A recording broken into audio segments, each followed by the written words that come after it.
Bem, meus amigos, nossa irmã Eloá já está aí, Denise, Ana Constantino, Carmen Matos.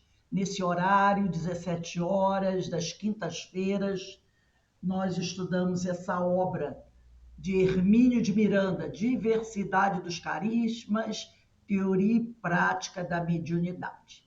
Hoje, dia 2 de junho de 2022, nós estamos no o item 23, que trata da que é concentração. É o item 23 do capítulo 2, que trata da mini biografia da médium Regina. Esse nome é um pseudônimo que Hermínio deu para uma médium, né, que ele faz um estudo da vida dela enquanto médium. Então é um capítulo muito interessante. Mas antes de iniciarmos, eu vou pedir para a nossa irmã Ana Constantino abrir o microfone e fazer a nossa prece de apresentação.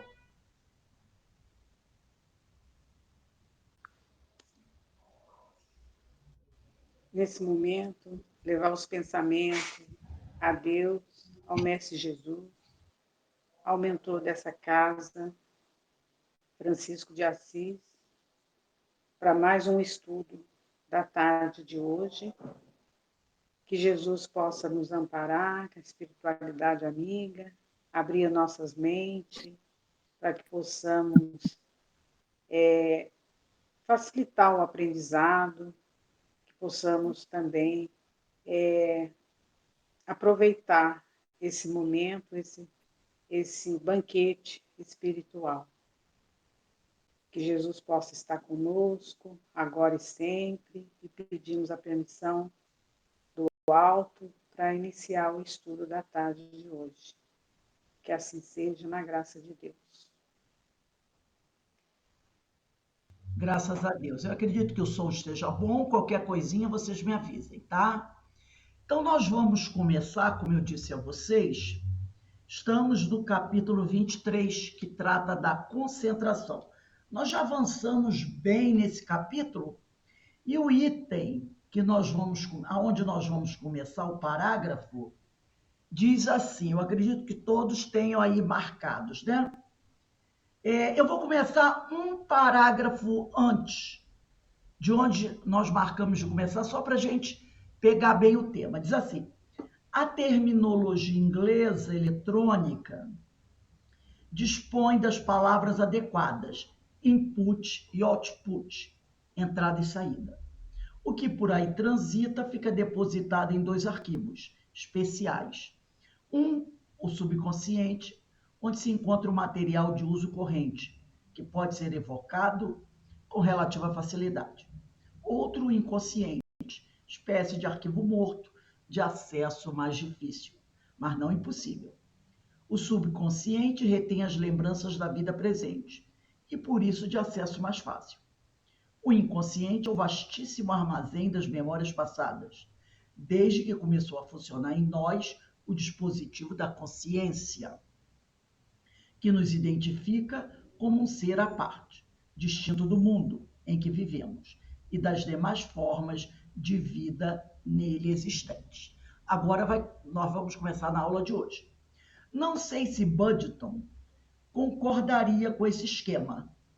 É certo, porém, que ele acha que o grande segredo da mediunidade é saber controlar a atividade subconsciente tanto quanto a consciente.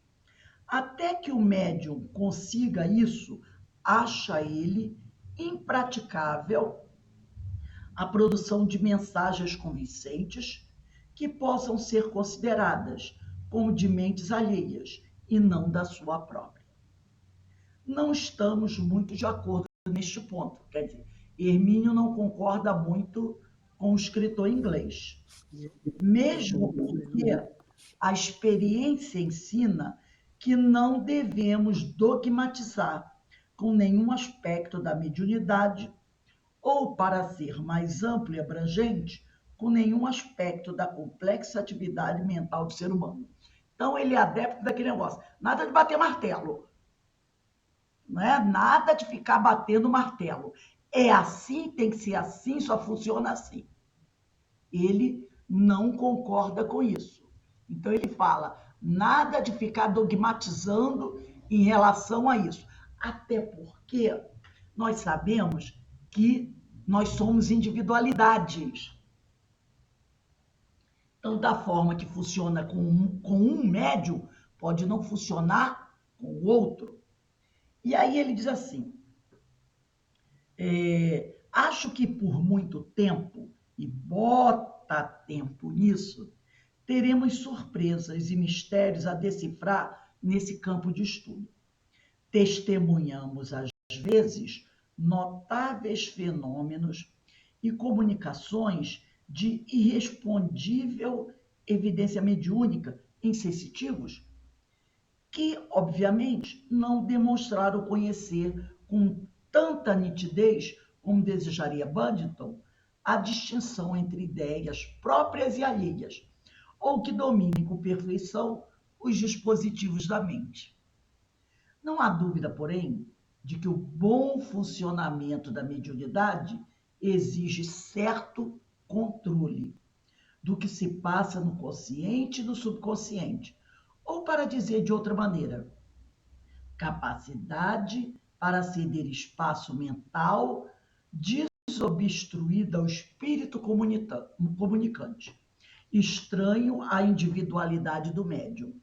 Isso não quer dizer que o médium, capaz de realizar essa operação íntima, domine toda a sua atividade mental, como sugere Buntington, e sim que consiga deixar fluir por seus condutos mentais o pensamento alheio, como que se pondo à margem para deixar o outro passar.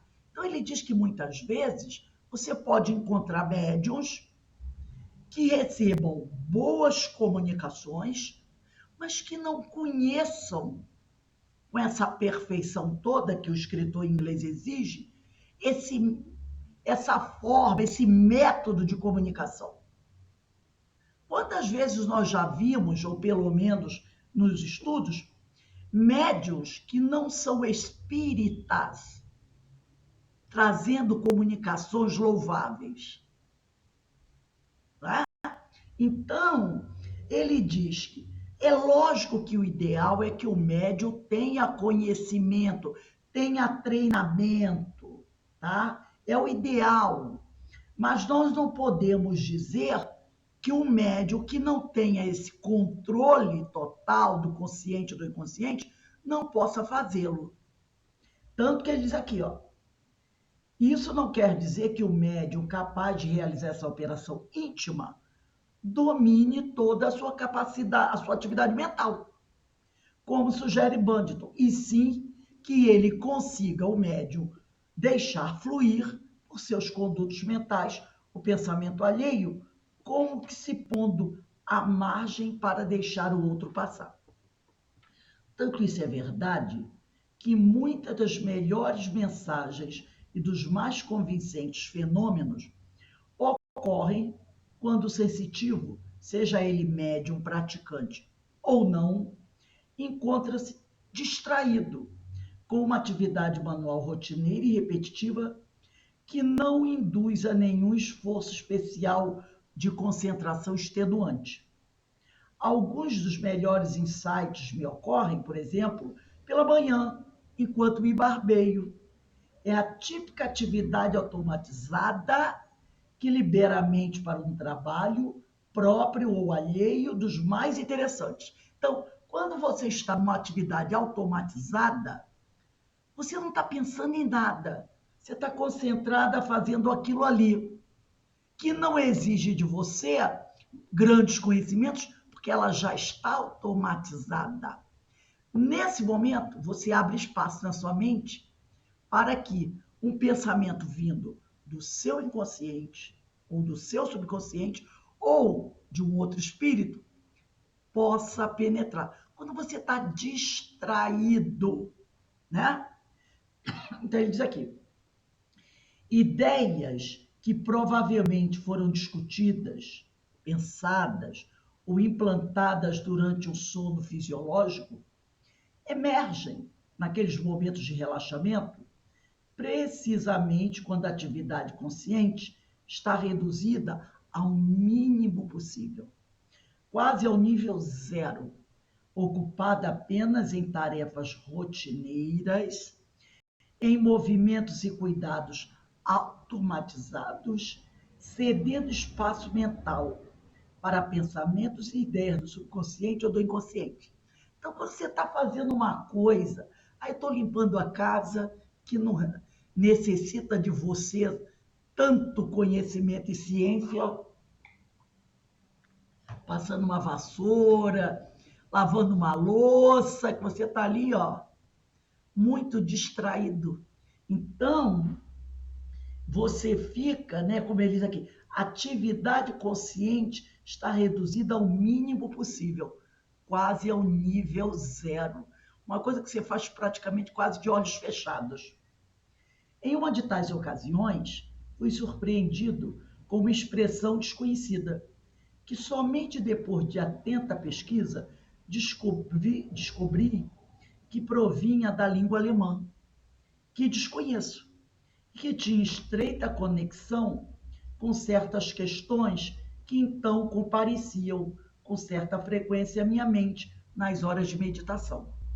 Isto quer dizer que, assim que a mente oferece o espaço de que vimos falando, tornamo-nos receptivos a certos recados do inconsciente ou de seres invisíveis que, embora distantes, estão a nós vinculados por qualquer motivo. Porque quando você está muito concentrado, fazendo alguma coisa muito elaborada, que te exige muita atenção, você não abre espaço na sua mente. Você não abre espaço na sua mente. Por quê? Porque você não pode ser distraída sobre aquilo, senão você pode errar. Então você está ali, muito atento, preocupado. Mas quando você está fazendo algo muito suave, né? Cuidando de um jardim, fazendo uma coisa que não te requer muito esforço mental, a sua atividade, né? Como ele diz aqui, consciente, ela se reduz quase a zero. E você abre um espaço, né? Aí ele diz aqui, isso quer dizer, não, é essa também a razão pela qual fenômenos de evidência, claro, e audiência ou intuição ocorrem a tantas pessoas, mesmo que não sejam médios praticantes. No estado crepuscular, entre a vigília e o sono, quando você deita, fecha os olhos, você começa a relaxar, mas você ainda está escutando o som à sua volta. Mas você sente que o sono está chegando, né? Então, eles entre a vigília e o sono, nos momentos que antecedem ao mergulho no sono comum, ou na volta, quando a pessoa ainda sonolenta, não despertou de tudo. O que nos leva a outra especulação. A de que esse estado de esvaziamento da mente pode ser também resultante de um desdobramento, ou seja, de um afastamento maior ou menor do perispírito em relação ao corpo físico. Porque nesse momento que você está entrando no sono, né, e que você começa a navegar entre esses dois mundos, ou que você está despertando e também ainda navegando entre esses dois mundos, pode ser que o seu perispírito ou esteja se afastando do corpo físico, como num desdobramento, como nós vamos estudar aqui, ou ele esteja começando um acoplamento ao corpo físico, uma chegada, né? E aí ele diz aqui, pois como sabemos, a consciência vai com o espírito. Quando você entra num desdobramento, a consciência vai com o espírito. O espírito com o seu perispírito, tá? Vai, em vez de ficar no corpo físico. Por isso que dizem que você está onde a sua mente se encontra. Né? Tem pessoas que às vezes estão assim, ó. Aí alguém chega, fulano, onde é que você está? Volta. Realmente ele não estava ali. A mente dele se deslocou. Aonde é que ele estava? Em algum lugar. O corpo estava ali. Mas a mente, ó. Então ele diz aqui, como também a dor física que desaparece enquanto estamos desprendidos do corpo. Seja pelo sono fisiológico, seja pela hipnose ou pela anestesia. Às vezes você está com uma dor e você fica ali e você dorme. A dor passa. Você não sente dor, você dorme. A pessoa diz, dormiu com dor? Sim. Agora, quando a pessoa retorna e desperta, a dor está ali. Aí ele diz aqui, são hoje muito bem documentados tais fenômenos, não apenas na literatura espírita, mas também na observação científica, especialmente pelos médicos nos quadros de morte aparente, aquela experiência de quase morte, com retomada na vida do corpo. Tem um livro da doutora Marlene Nobre que fala sobre isso. Experiências de quase morte. Ela traz vários casos muito interessantes sobre isso. Depois eu vou botar a capa do livro para vocês. Como também vimos em A Memória e o Tempo, livro de Hermínio de Miranda, o dispositivo da consciência, durante o processo do desdobramento, que também é chamado de fenômeno da bilocação, tá? Então, desdobramento também é conhecido por fenômeno da bilocação, permanece no corpo físico por alguns momentos, de onde a pessoa contempla seu próprio fantasma. Essa ação de você, como ele diz aqui, ó, durante o processo de desdobramento ou bilocação, permanece, tá? O dispositivo da consciência permanece no corpo físico por alguns momentos, de onde a pessoa contempla seu próprio fantasma.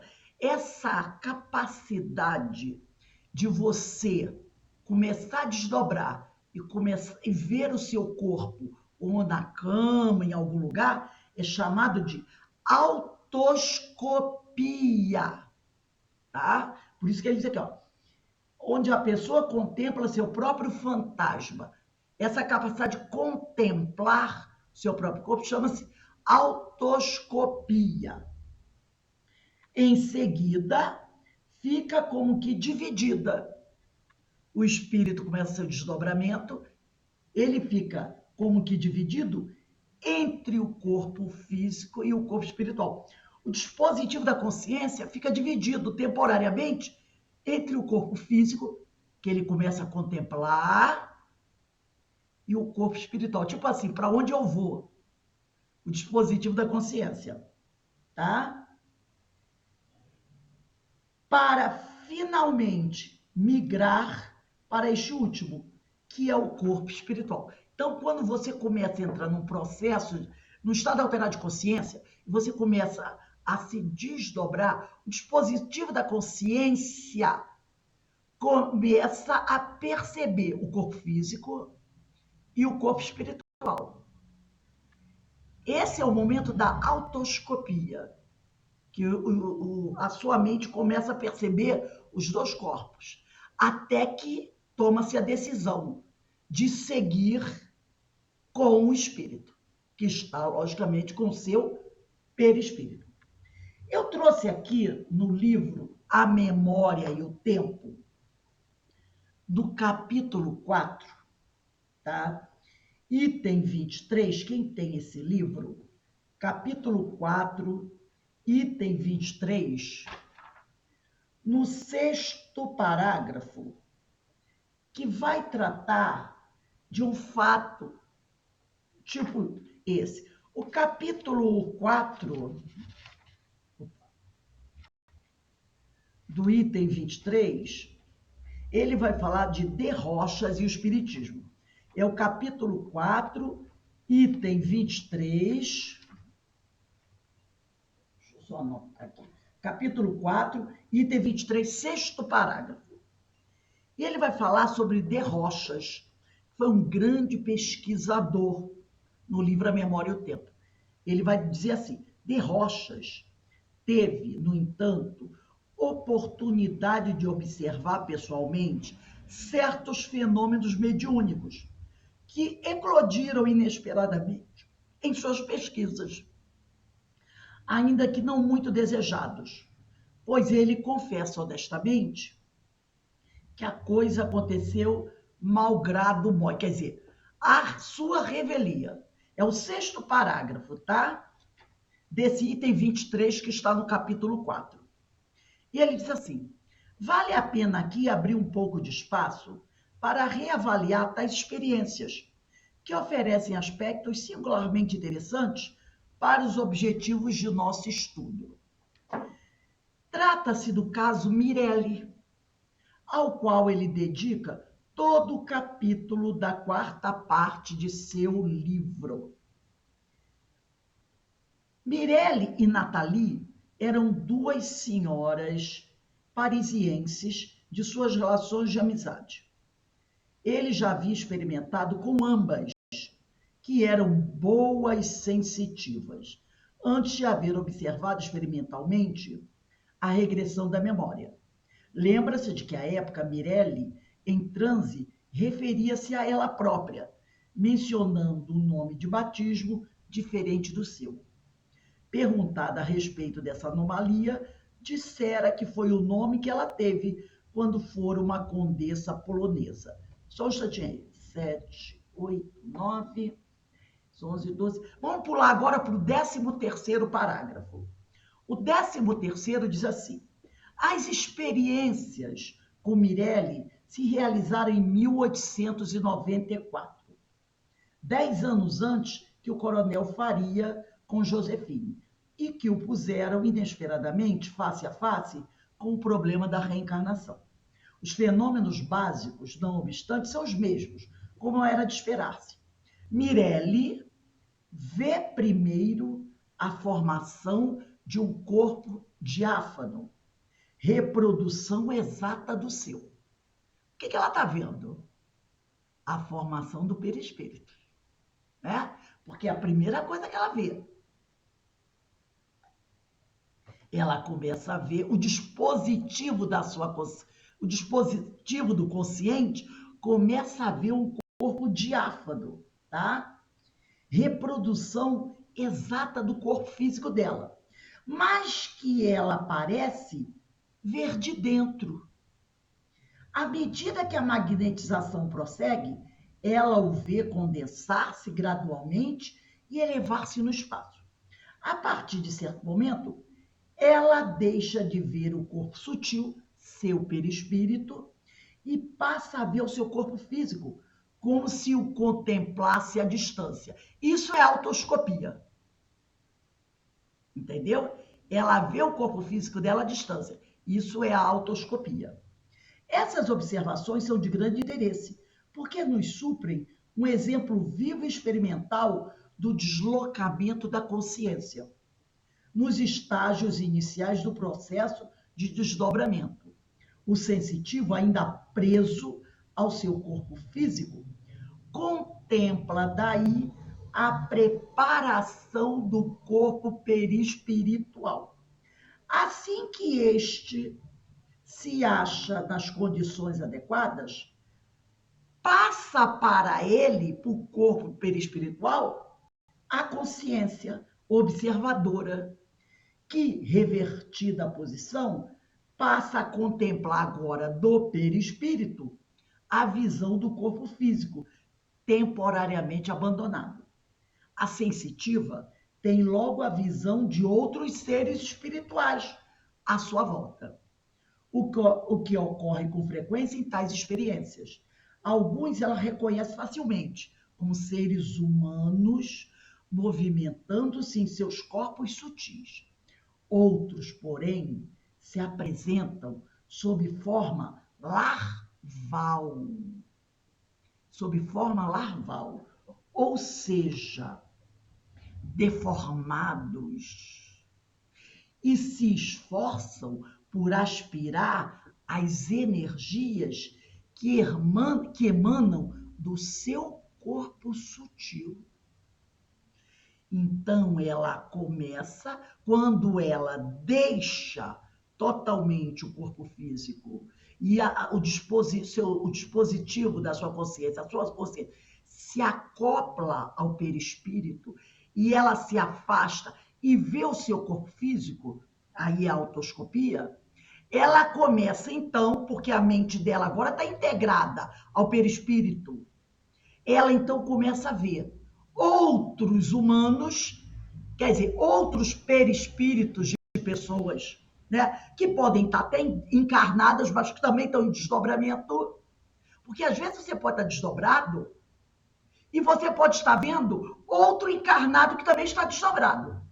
Ou você pode ver desencarnados, humanos, mas ela também vê algumas, como ele diz aqui, ó, alguns perispíritos sob forma larval, ou seja, perispíritos deformados, quer dizer, com graves deformações perispirituais, que nós sabemos por quê, não é?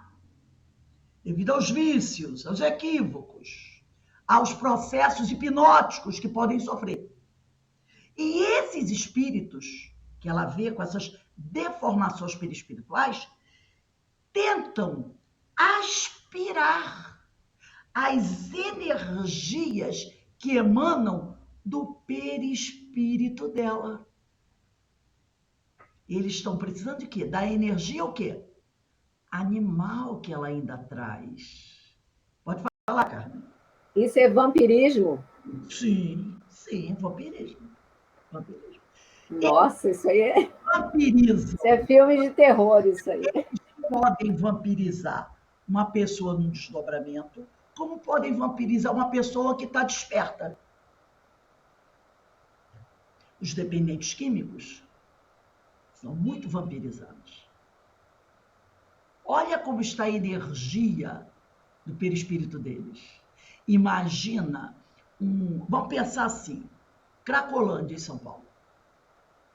À madrugada, quando muitos desses dependentes químicos estão dormindo, que eles desdobram. Imagina o ataque que eles podem sofrer. Desdobrados ou não. Pode não desdobrar, está dormindo, ou podem desdobrar. Imagina esses espíritos, dependentes químicos, em desdobramento do sono. Olha a energia da química da droga que eles trazem quando eles desdobram. O que vai acontecer, gente? Há uma nuvem de espíritos no plano espiritual que muitas vezes eram ex-integrantes das Cracolândias, que desencarnaram, ou vindos de outras regiões, em busca dessa energia. Perceberam? Vampirismo. Assim acontece com os alcoólatras. Quem já viu aquele Sozinho 1? É uma pergunta, né?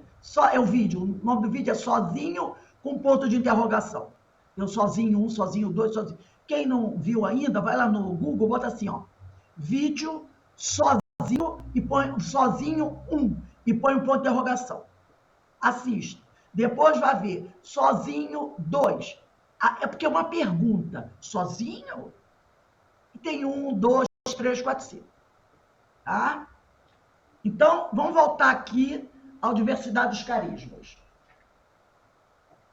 Aí aqui diz assim: uma vez nesta terceira posição, que primeiro estava no corpo físico, depois estava desdobrado, agora está lá integrado ao corpo.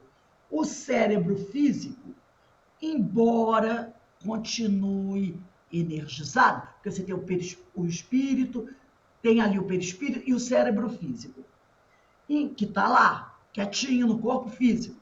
Embora continue energizado e vitalizado, porque o sujeito estava encarnado, pois o espírito continua preso a ele pelo cordão fluídico. Está como que vago. No momento que o espírito desdobrou, foi dar uma voltinha, o cérebro está ali como que vago, vazio, com espaço disponível para receber impressões e imagens, não apenas de seu espírito desdobrado, porque o espírito está desdobrado e ele pode captar imagens de onde ele estiver e emitir para arquivá-la no cérebro. No cérebro. Entendeu? Como de outros espíritos, tanto encarnados como desencarnados, próximos ou mais distantes. Então o cara está desdobrado. O espírito dele foi dar uma voltinha. O cérebro dele está lá, em repouso, com espaço, não é? Porque o consciente saiu, o dispositivo consciente saiu. Pode ser que uma pessoa encarnada, de repente, falando algo próximo, possa registrar naquele espaço alguma mensagem. Como pode ser que um espírito possa também emitir uma mensagem que fique registrado lá no cérebro físico. Entendeu? Aí ele diz aqui: próximos ou mais distantes, tá? Então, vou repetir. Está como que vago o cérebro disponível para receber impressões e imagens, não apenas de seu próprio espírito desdobrado, como de outros espíritos, tanto encarnados como desencarnados, próximos ou mais distantes. Tem um livro aqui chamado, do Ernesto Bozano, chamado Fenômeno, não sei se vocês estão conseguindo ver, Fenômenos de Bilocação, Desdobramento. Ernesto Bozano, tá? O nome do livro é esse. Fenômenos de Bilocação, Desdobramento. Ernesto Bozano. Aonde ele vai trazer para a gente uma informação muito interessante. Esse livro tem prefácio do Carlos Embaçaí, tá? E esse prefácio do Carlos Embaçaí, nesse livro, tem por título algumas palavras. E ele diz assim: o fenômeno de bilocação é um dos mais prestantes em matéria psíquica, porque evidencia a independência da alma. Vocês estão conseguindo me ouvir bem? O som está legal? Em relação ao corpo. Então, assim, fenômeno de bilocação é um dos mais prestantes em matéria psíquica, porque evidencia a independência da alma em relação ao corpo. Provado que o espírito não está servilmente, como um escravo, preso ao organismo, que não é um simples escravo das funções orgânicas, que tem seus momentos de fuga, desprendendo-se ou libertando-se, ainda que momentaneamente das amarras físicas, fácil é compreender que esse espírito possa, no final da vida, desligar-se para sempre do seu envoltório carnal para continuar a viver fora dele, nessa fase intérmina da existência, fase a que chamamos morte. Por quê?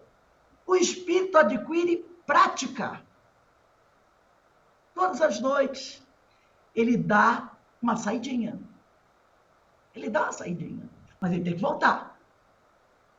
Então, um dia, quando o espírito desencarna, ele vai estar afiado nessa prática. Não vai ser para ele grande dificuldade, porque toda noite ele dá uma escapada. Então, o dia que ele finalmente se libertar, ele vai com facilidade, porque ele tem experiência nessa prática. E ele diz aqui, da importância do fenômeno, dizíamos há pouco ao professor Henrique Rodrigues, quando ele, como diretor de um programa de televisão, interrogava uma jovem que se apresentara ao mesmo programa voluntariamente. Narrava ela, sem achar explicação para o fato, o que lhe sucedia. Isto é, o sentir-se fora do corpo, o de flutuar acima dele, vendo-o afastado e inerte, como se estivesse morto no leito em que se achava. Não é um caso insólito, antes um fato ameldado. É um fato que acontece corriqueiramente, com as mesmas características que se reproduz em pessoas de religiões diversas, sem nenhum conhecimento de psiquismo. Lembra que o Hermínio falou sobre isso? Que aquele escritor inglês dizia que isso confiaria em mensagens de pessoas que tivessem muita prática. E o Hermínio diz que não é bem assim. E aí ele diz aqui, essas uniformidades, como acentua Bosano nesse livro aqui, é de grande valor teórico e prático. É a demonstração da regularidade e autenticidade do fenômeno que se apresenta, provando patentemente a dualidade, corpo e espírito. E ainda mais, de que não se trata de duas partes indissoluvelmente ligadas, perecendo uma quando a outra perece. Então, não são duas partes que não podem se separar, que morra uma quando a outra morra. Não, não é isso. Não se trata de duas partes indissoluvelmente ligadas, perecendo uma quando a outra perece. E aí eu trouxe para vocês, eu vou abrir aqui, vou partilhar o ecrã, um trecho desse livro aqui também, muito bom, do Ernesto Bosano, Metapsíquica Humana, de Ernesto Bosano. Muito interessante. Nesse livro, eu vou abrir o ecrã, tem o capítulo 10. Vocês encontram o PDF desse livro. Eu acho que eu tenho, claro, eu vou ler para vocês, vou mandar para vocês. O capítulo 10 desse livro fala de fenômenos de desdobramento fluídico ou bilocação no momento da morte. Tá? Muito interessante. Você veja como os pesquisadores antigos estudavam essas questões. Pode falar, Carmen. A gente, no nosso grupo da casa, a gente está estudando aquele livro do Luiz Gonzaga Pinheiro. E ele descreve exatamente isso que você falou agora. Qual o nome? Hein? Qual o nome do livro? Perispírito. Perispírito. Eu tive o prazer de conhecê-lo. Nossa, ele é sensacional. Devo ter uns 10 livros dele. Ele é ótimo, maravilhoso. E ele fala exatamente isso. Ele desdobra, vai no plano espiritual, assiste aula, vai nos hospitais, participa de reunião. Eu fico assim, é exatamente isso. A memória dele grava tudo que ele falou e ele coloca no livro. Ele é perispírito de modelações, né? É esse aqui, esse mesmo, esse mesmo. O meu é de mim. Eu conheci quando ele veio lá do Nordeste, que eu convidei para fazer um encontro de mediunidade no CEOI. Já tem alguns anos que veio. E nós tivemos a oportunidade de bater um papo, né, bem longo, e ele falou das atividades. E ele é uma simpatia, né? Eu vi uma palestra dele que ele é muito simpático, muito. Simpatia, maravilhoso. E é bem isso, ele se desprende do corpo e a memória do corpo, tudo que ele vê lá, e fica gravado na memória, tanto é que ele escreve depois no livro. Cara, ele manda para o cérebro. É isso mesmo que você falou. Ele manda para o cérebro. É isso mesmo. Por quê? Porque o cara está encarnado. Isso aí. O computador está no cérebro. Porque o cérebro está encarnado. Entendeu? É isso mesmo Deixa eu que falar. você falou aí.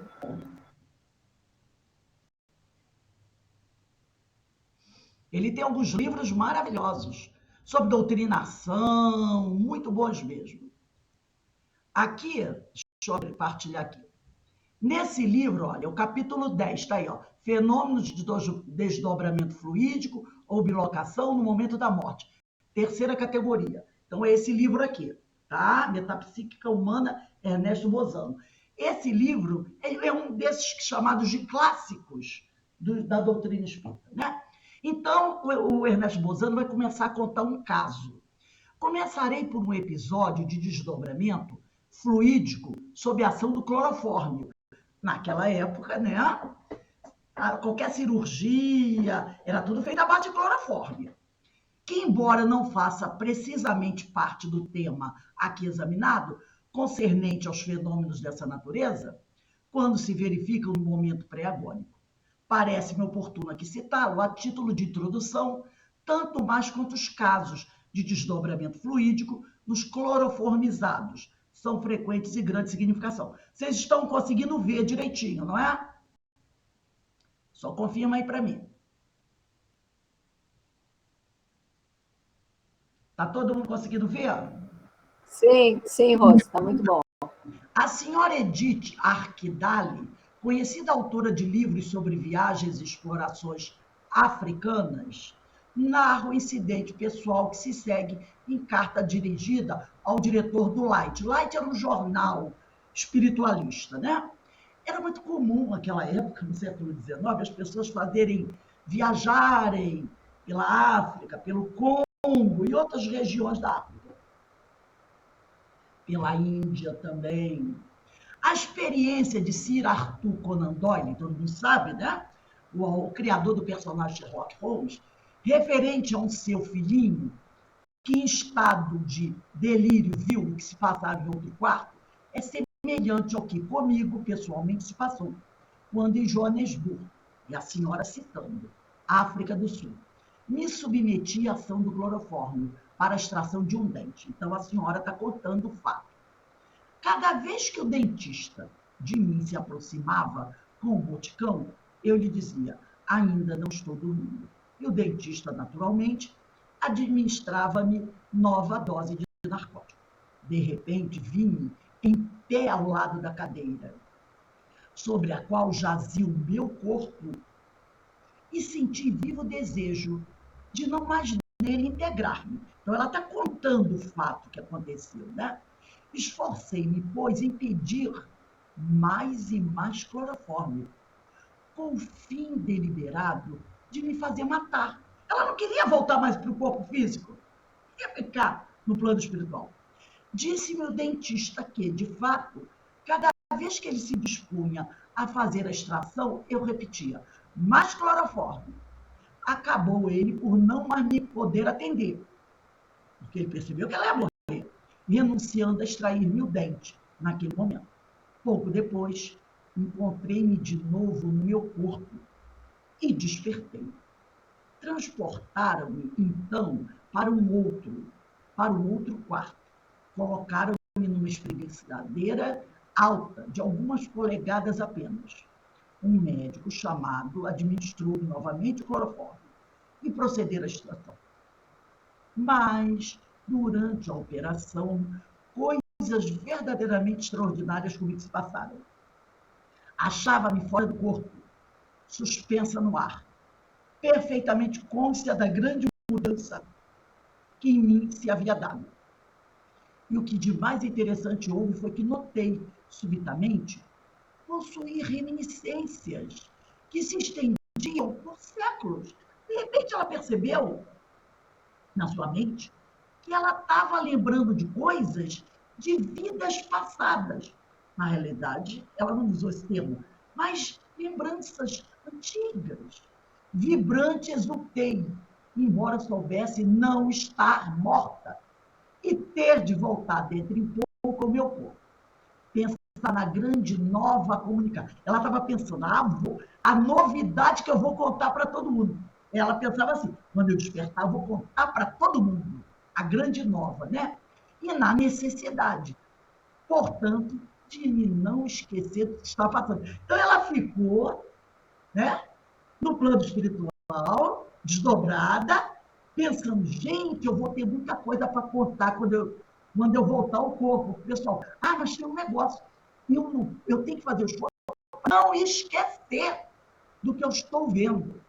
Mas comecei a sentir-me forçada a tomar contato com o corpo. E nele fui penetrando, aos poucos, por meio de impulsos sucessivos, em cada um dos quais me ia esquecendo, em parte, daquilo que havia visto e aprendido. É o grande problema. A gente vai voltando e vai esquecendo. Aguardando o meu despertar, dentista e médico se puseram à janela. Então, ela estava deitada na espreguiçadeira, ou na cama, né? E os médicos estavam na janela, afastado dela, esperando. E ela estava lá deitada. Sentia-me apenas em meio dentro do meu corpo. Ela não se sentia toda colocada dentro do corpo. Ela estava naquela, meio dentro do corpo, meio fora do corpo. A consciência dela se sentia assim. Foi então, nesse momento, que me dirigi aos dois profissionais. Ela estava lá deitada. Mas nesse momento que ela está meio fora, meio dentro, ela falou o seguinte para eles: olhai para essa senhora inglesa que estava passando na rua. Eles estavam à janela. Olhai para essa senhora inglesa sentada com o seu criado Carlo. Criado Carlo, essa história se passa por volta, acho que é início do século XX, se eu não me engano, né? Criado Carlo eram aquelas pessoas descendentes de antigos escravos africanos ou de Madagascar. E ela fala, e a gente vê um pouquinho de preconceito. Olha para essa senhora inglesa, ela manda eles olharem. Assentada com seu criado Capri, que é descendente de antigos escravos, tem um carrinho puxado por dois cães. Ambos têm as pernas envolvidas por uma mesma manta. Então, os dois estão sentados com a manta sobre eles. Detesto semelhantes familiaridades. Mormente, quer dizer, principalmente com criados indígenas. Ela se mostrou preconceituosa. Mas o detalhe é que ela está na cama. Eles estão na janela. E ela faz uma crítica bem preconceituosa. O dentista e o médico, surpresos, voltaram-se para mim e viram que eu continuava deitada na espreguiçadeira. E, como já fiz notar, a espreguiçadeira era baixa, sendo, por isso, de todo impossível pudesse ver o que se passava na rua. Então, ela não tinha condições de ver o que estava acontecendo na rua, porque ela estava deitada numa cama, a cama, a espreguiçadeira era baixa, a janela, logicamente, é 1 metro da parede, né, normalmente, eles estavam na janela, e ela não. Como é que ela conseguiu ver isso?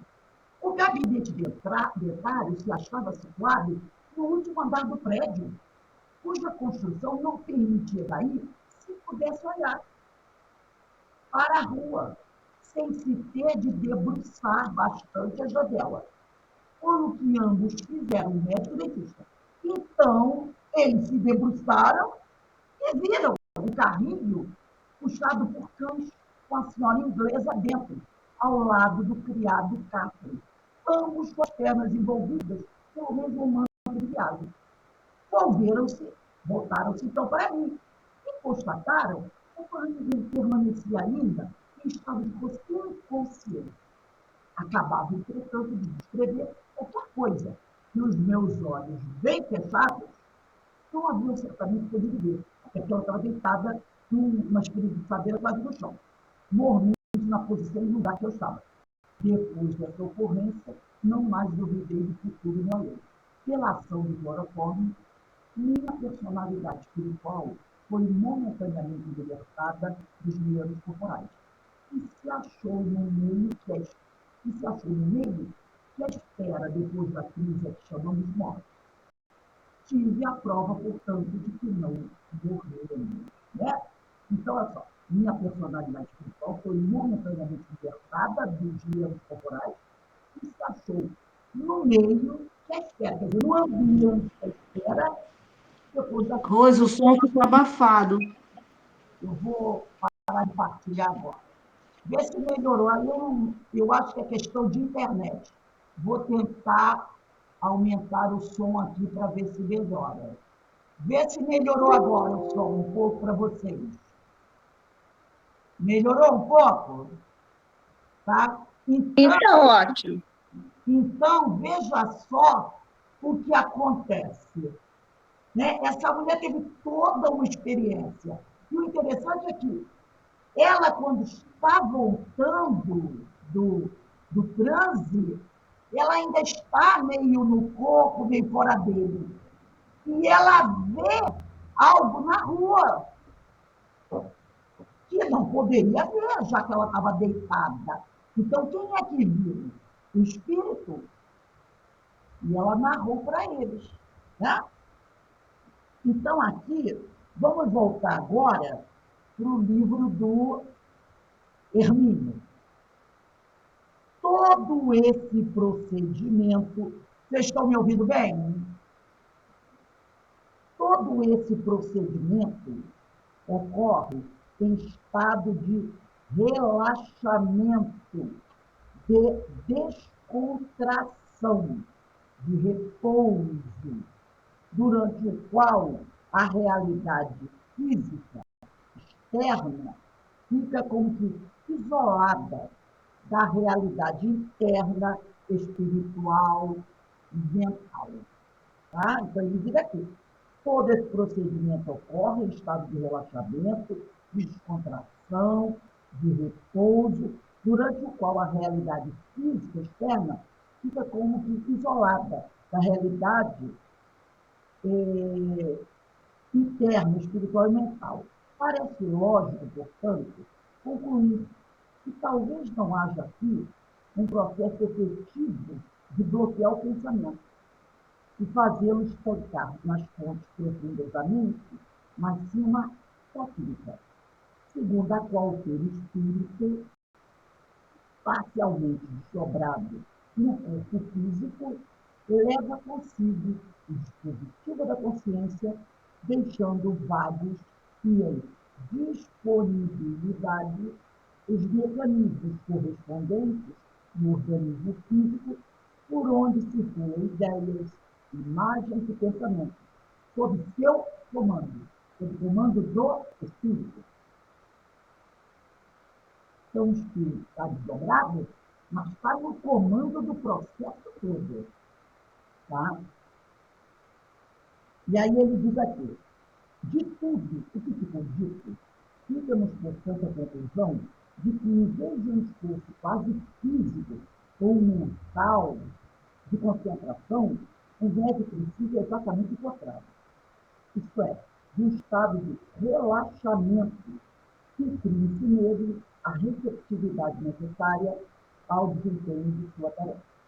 O esforço de concentração resulta não apenas improdutivo, mas contraproducente, sabe que, em vez de criar um relaxamento propício aos processos mentais, mantém o corpo e a mente em estado de tensão indesejada. Percebe-se que o fluxo incessante do pensamento não é propriamente estancado, como quem fecha uma torneira, e sim continua a fluir em outro contexto, ou seja, no âmbito do espírito, sem circular, contudo, pelos dispositivos conscientes, orgânicos e cérebros. Então, a questão é, relaxar e não ficar colocando coisa na mente. Esta hipótese parece reforçada quando nos lembramos de que o espírito nunca está inconsciente, a não ser em caso de alienação mental, que por mais que dure é tudo temporário. Claro, porque uma hora, né, ninguém fica. Tem um espírito para eternamente alienado. E vai ficar tristeza de que ele chegou com aquela patologia. Aí ele diz aqui, temos disso evidente demonstração um mecanismo da chamada mediunidade sonambúlica, ou inconsciente, na qual o médium sempre entrega seu corpo físico ao espírito manifestante, permanecendo consciente ao seu lado e até exercendo, quando bem treinado, certo treino, para que o espírito se turbulento não provoque tumultos indesejados. Mesmo os médios que mantêm no corpo certo grau de consciência. Rose, ficou abafado de novo a sua voz. Pelo menos para mim. Mas todo mundo está assim? O som já está alto aberto, não tem mais como elevar. Vamos lendo, já que nós estamos... Rose, olha só, eu acho que não é uma questão de altura. Entendeu? É uma questão de internet. Eu vou ler só até esse parágrafo aqui e vou encerrar, tá legal? Tá vendo? Melhorou. Eu não sei se é o jeito que você se aproxima, não sei qual é, mas quando você fala, de vez em quando fica ótimo. Agora, por exemplo. Eu vou tentar me aproximar mais agora, tá bom? Ver se melhorou. Temos disso evidente demonstração no mecanismo da chamada mediunidade sonambúlica, ou inconsciente, na qual o médium como que entrega seu corpo físico ao espírito manifestante, permanecendo consciente ao seu lado e até exercendo, quando bem treinado, certo controle, para que o espírito se turbulento não provoque tumultos indesejáveis. O som tá bom? Mesmo os médiuns que mantêm no corpo certo grau de consciência, ela pode estar distribuída entre o corpo físico e o espiritual.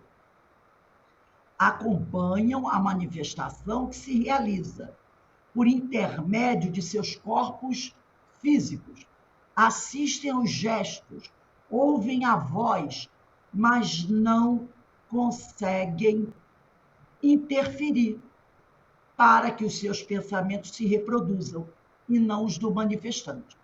Assim, mesmo tido por inconsciente no corpo físico, o espírito está sempre consciente, embora sem poder interferir de maneira mais drástica, como às vezes gostaria de fazer, para conter impulsos de violência ou de incontinência verbal do manifestante.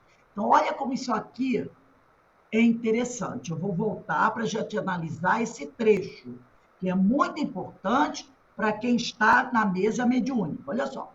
Mesmo os médiuns que mantêm no corpo certo grau de consciência, essa consciência pode estar distribuída entre o corpo físico e o espiritual.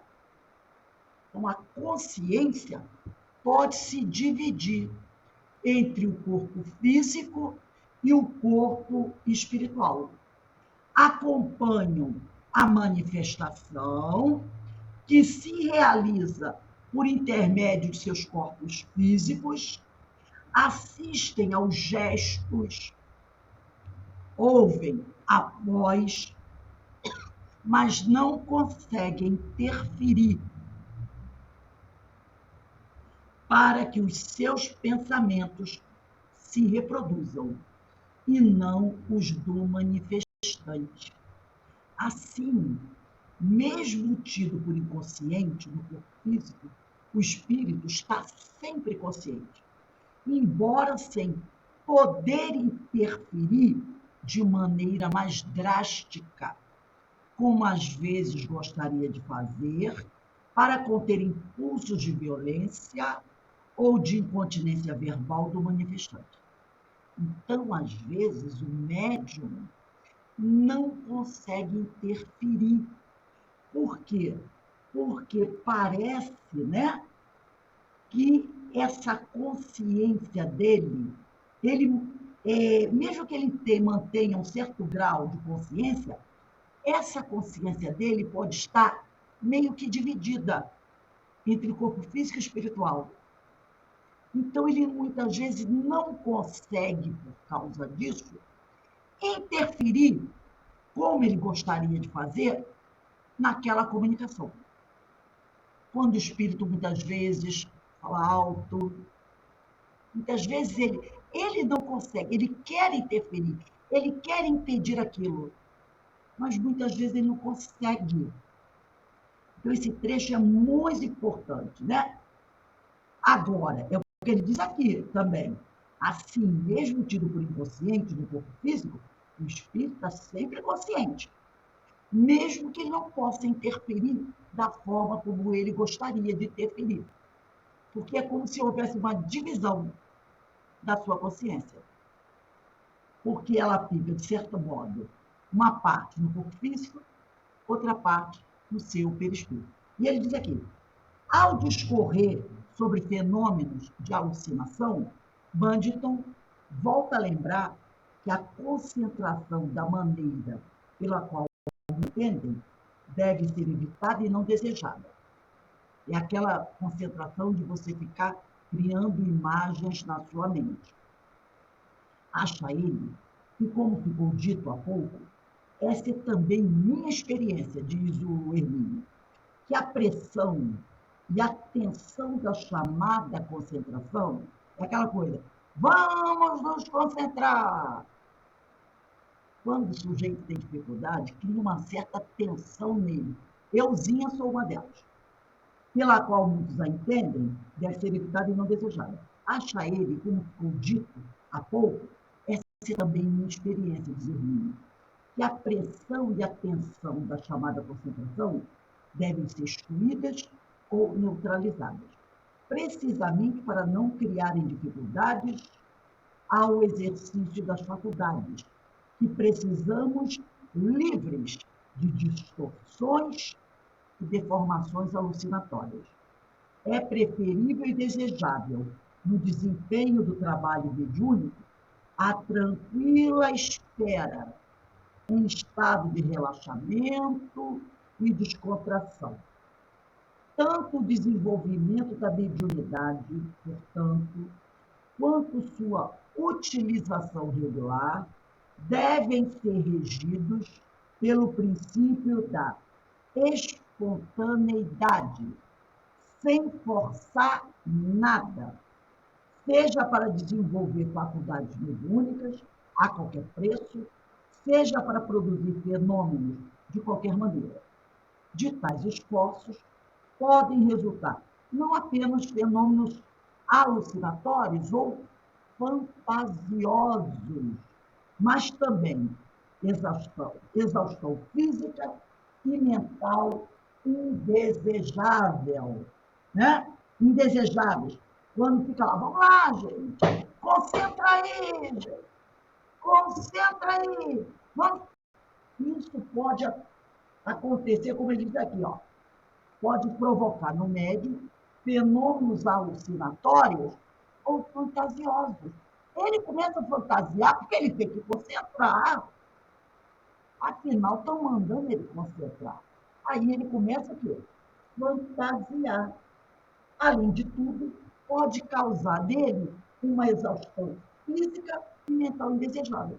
Aí, quando começa o trabalho, ele está extenuado. O médium está extenuado. E aí, como é que vai ficar? Então, a gente vê como o Hermínio aqui é cirúrgico. É cirúrgico.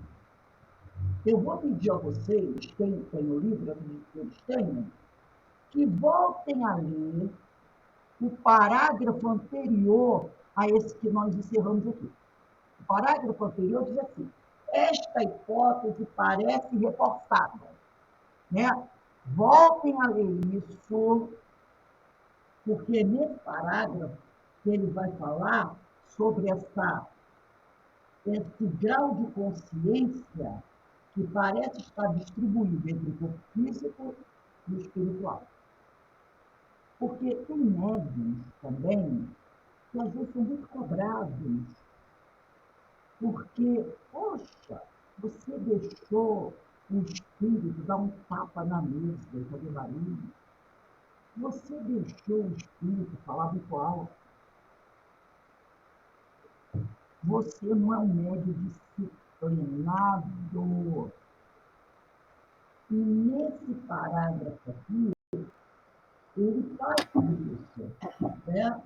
Ele fala sobre isso, que muitas vezes pode acontecer do médium, por essa divisão, ficar impossibilitado. Ele quer, ele sabe que não deve permitir, mas ele não tem o controle. Fala aí, acho que foi Carmen que abriu o microfone. Fui eu mesma. Então, essa tal da educação mediúnica, né, que fala tanto, você tem que ser um médium educado, não pode deixar bater na mesa, não pode deixar xingar. Como é que fica isso? Agora. Olha, a gente tem que. Tudo tem um equilíbrio. Por quê? Porque tem médios que nem tentam.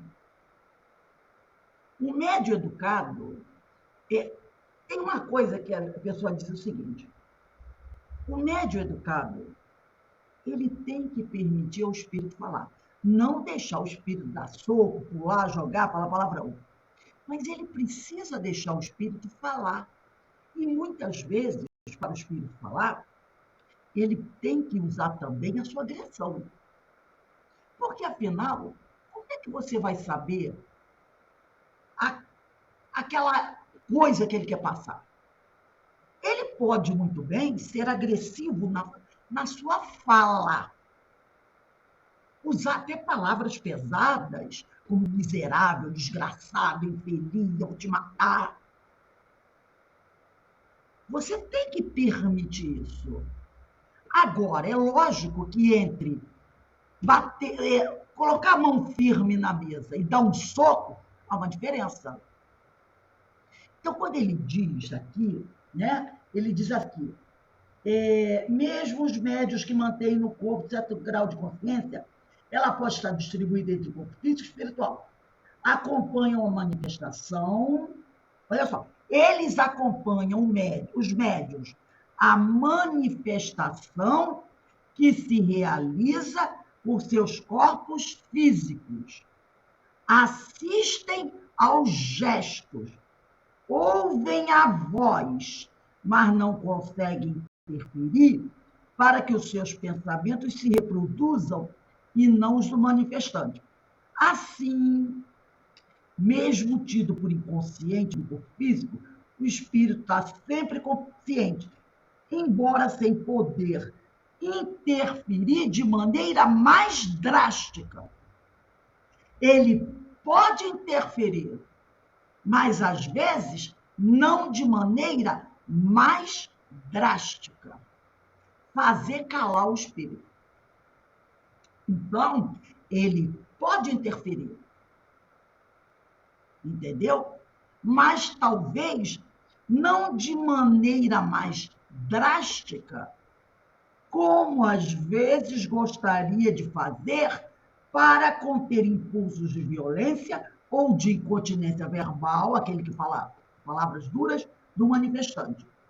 Então, não quer dizer que ele não possa interferir. Ele pode interferir. Mas talvez não de maneira mais drástica. Então, ele vai, por isso que a gente fala do estudo, ele vai poder conter o espírito. Agora, ele está chamando todo mundo aqui de miserável, eu não gosto disso. Eu gostaria de calá-lo. Mas você não vai conseguir. Você pode impedir que ele xingue todo mundo. Entendeu? Mas você vai oferecer a ele o quê? As palavras do vocabulário. Não chama disso, chama de desgraçado. Ele vai usar. Aí a gente pergunta, mas é palavra pesada. Lembra muito disso, né? Eu lembro muito disso, nesses momentos. Pesada. Quantas vezes você chamou alguém de desgraçado? Quantas vezes você chamou alguém de miserável? Eu fiquei com uma vergonha uma vez, Rose. De criminoso. São palavras do nosso vocabulário. Bati na mesa com muita força, fiquei com uma vergonha depois, sabe aquela coisa? Mas foi assim, o impulso não consegui conter, porque acho que foi falta minha, mas eu me lembro de ter batido na mesa com ódio do espírito. Então, a gente também tem que parar, vou usar uma palavrinha aqui que não é muito adequada, mas como a gente está estudando, que muito como diz outro, de mimimi também, tá? Não pode fazer nenhum barulho.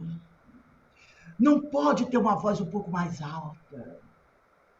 Também não é assim. É lógico que não pode dar 10 socos na mesa, falar milhões de palavrões. Mas não quer dizer que uma mão pesada, às vezes, na mesa, uma voz um pouco mais alterada, algumas palavras pesadas, você não possa permitir ao espírito. E muitas vezes ele reclama.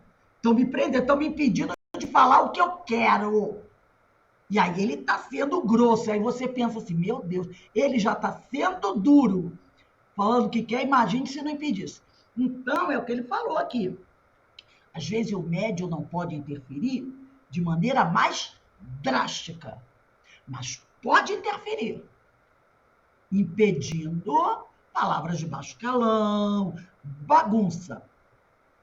Mas precisa também deixar que o espírito expresse os seus sentimentos. Então, às vezes tem muita coisinha também. Isso não pode, isso não pode, isso não pode, na mesa mediúnica. Viu o caso da Regina, quantas críticas ela recebe? Então a gente tem que desmistificar um pouco esse tipo de coisa, tá? Sabe? Tem que tirar um pouco disso aí. Senão também você descaracteriza o trabalho. Tá? Então, a gente tem que analisar esse tipo de coisa. Tá bom? Alguém gostaria de falar mais alguma coisa? Se colocar sobre o assunto?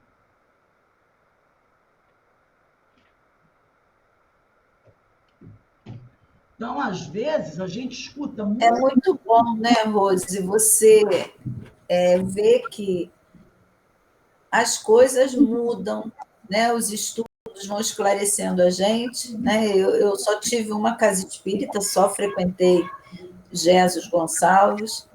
Até mesmo muita coisa que a gente estudava junto, agora até você, né, com os seus estudos, está flexibilizando mais, a gente está se aprofundando mais nos temas e é isso aí, as coisas, cada tempo, né, cada informação no seu tempo. A gente vai revendo conceitos. É aquela coisa, a gente vai revendo e como assim, através do estudo que a gente está fazendo, essas informações novas estão chegando na medida que a gente vai se preparando, vai se aprofundando na medida das nossas condições, né? Você tirou um bonde das minhas costas com a história da concentração, de limpar o pensamento, sabe? Isso me tirou um bonde das costas, porque eu me lembro que quando o Bira, que eu fiz o curso, né, Livro dos Médiuns, a pessoa que não sabia nem o que era no final do curso, o que ia acontecer. Aí ele fez aquelas entrevistas, né, com a gente, para saber quem ia ser doutrinador, para saber quem era psicofônico. Eu sou uma pessoa assim tão determinada que ele me explicou e falou assim, olha, para você não tem nada, nem D, nem A, nem P, nem doutrinador, nem psicofônico. Eu não era nada. Mas você fica lá. Eu fiquei 1 ano na mesa sem dar passividade. Mas nada me tirava do chão. Eu não consigo viajar, eu não consigo. Então, depois eu fui para o esclarecimento. E assim, minha bateria está acabando. E é isso, a gente vai se aprofundando na medida da nossa capacidade, o estudo vai esclarecendo e está sendo muito bom. Espera aí que eu vou ligar aqui. É isso aí, meus amigos. Então, é somente o estudo que vai abrindo a nossa mente e quebrando certos preconceitos, certos paradigmas, certos dogmas, né? Que a gente ouviu ou foi construindo. Então, nós vamos encerrando o nosso estudo agora, porque às 18h, Denise vai começar o estudo do livro Parábolas de ensino de Jesus. Hoje, quinta-feira, fazemos o estudo dos ensinos de Jesus. Então, para a gente encerrar, eu vou pedir aqui para a nossa irmã Eloá fazer a nossa prece de agradecimento. Eloá, por favor.